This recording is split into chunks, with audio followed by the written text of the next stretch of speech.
अगर अल्लाह लोगों को उनके जुल्म के सबब पकड़ने लगे तो एक जानदार को जमीन पर न छोड़े, लेकिन उनको एक वक्त मुकर्रर तक मोहलत दिया जाता है।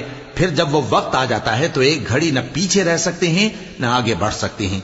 और ये अल्लाह के लिए ऐसी चीजें तजवीज करते हैं जिनको खुद नापसंद करते हैं, और जबान से झूठ बके जाते हैं कि उनको क़यामत के दिन भलाई यानी नजात होगी।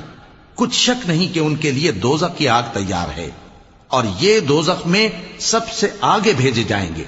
अल्लाह की कसम, हमने तुमसे पहली उम्मतों की तरफ भी पैगंबर भेजे तो शैतान ने उनके करतूत उनको आरास्ता कर दिखाए, तो आज भी वही इनका दोस्त है और इनके लिए अजाब अलीम है। और हमने जो तुम पर किताब नाजिल की है तो इसलिए कि जिस बात में इन लोगों को इख्तिलाफ है तुम उसका फैसला कर दो, और ये मोमिनों के लिए हिदायत और रहमत है। और अल्लाह ही ने आसमान से पानी बरसाया, फिर उससे जमीन को उसके मरने के बाद जिंदा किया। बेशक इसमें सुनने वालों के लिए निशानी है।